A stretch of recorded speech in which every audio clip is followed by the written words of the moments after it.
Stock market में price random नहीं चलता। वो कुछ स्पेसिफिक लेवल पर रुकता है, रिवर्स होता है या ब्रेक करता है। इन लेवल्स को सपोर्ट और रेजिस्टेंस बोलते हैं। आज इसको बिल्कुल सिंपल वे में समझते हैं। इस वीडियो में हम 3 सिंपल चीज़ें समझेंगे। फर्स्ट, सपोर्ट क्या होता है। सेकंड, रेजिस्टेंस क्या होता है। थर्ड, ये लेवल्स इतने इंपॉर्टेंट क्यों होते हैं।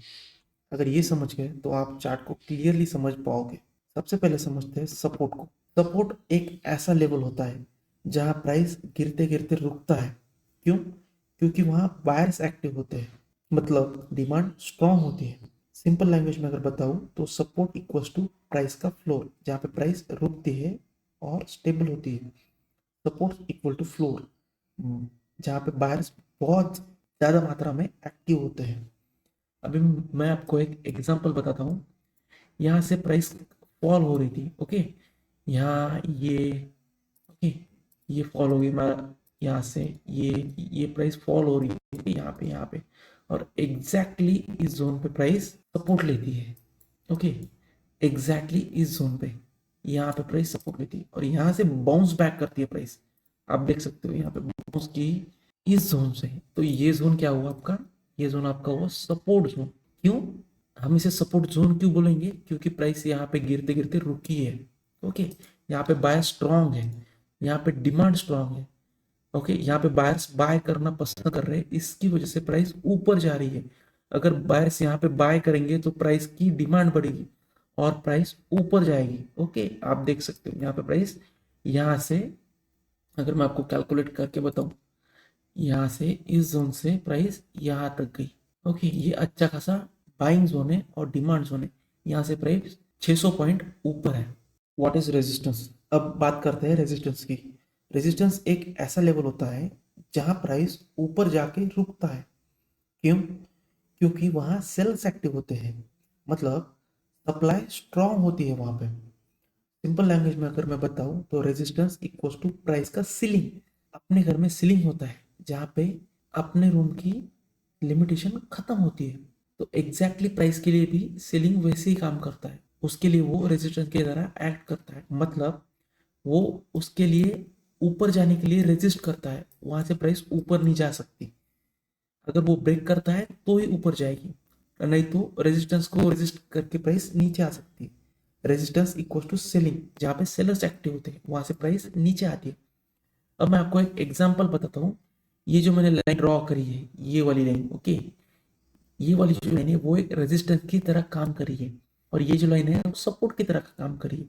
यहाँ से प्राइस गिरते गिरते यहाँ पे प्राइस ने सपोर्ट लिया और वो सपोर्ट लेके यहाँ पे बायर्स एक्टिव थे और उन्होंने प्राइस ऊपर पुश की। ये प्राइस आप देख सकते हो ऊपर गई है, बट यहाँ पे रेजिस्टेंस है, मतलब प्राइस यहाँ से रेजिस्ट करी है, इसके ऊपर नहीं जा पा रही। आप देख सकते हो यहाँ पे ट्राई किया नीचे आ गई, यहाँ पे ट्राई किया नीचे आ गई, यहाँ पे ट्राई किया नीचे आ गई प्राइस।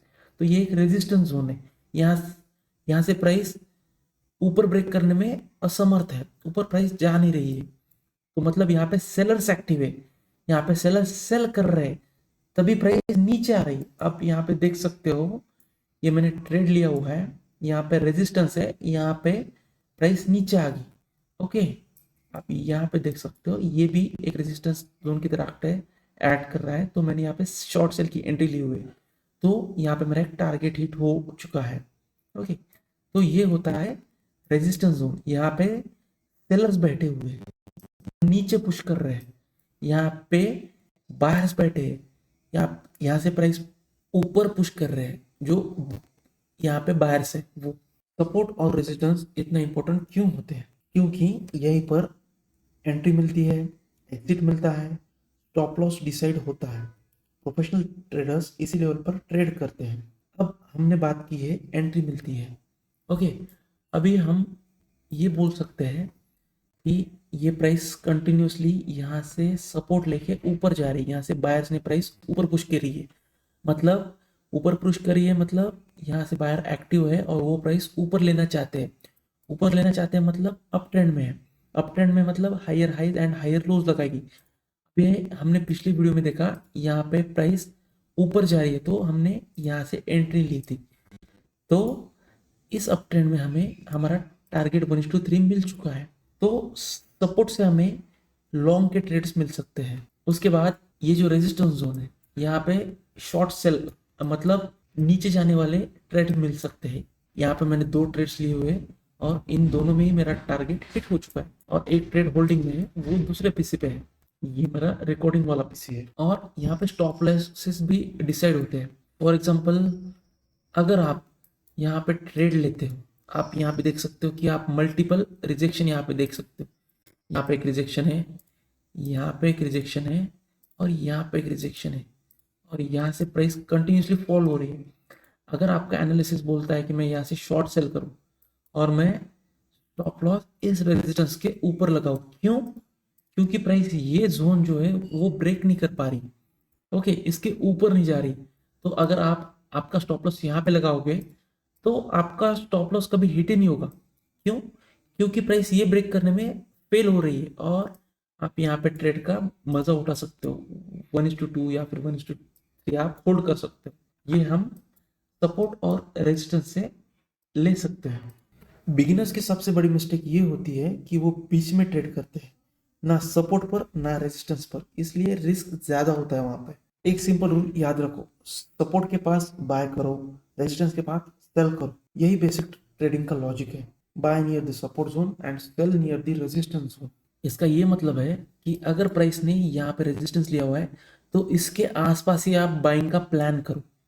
ओके, आपको यहाँ पे एक अच्छा खासा सिग्नल मिला तो आप यहाँ से अच्छा सा टारगेट ले सकते हो, एंड रेजिस्टेंस के पास से सेल करो। तो आज हमने समझा support equals to floor, resistance equal to ceiling. Price इन्हीं लेवल्स पर रिएक्ट करती है, सपोर्ट्स और रेजिस्टेंस पर। अगर आप ट्रेडिंग को स्टेप बाय स्टेप डीपली समझना चाहते हो तो इस चैनल को सब्सक्राइब जरूर करो। नेक्स्ट वीडियो में हम समझेंगे सपोर्ट और रेजिस्टेंस जोन कैसे ड्रॉ करें। अगर वीडियो हेल्पफुल लगा तो इसे लाइक जरूर करना।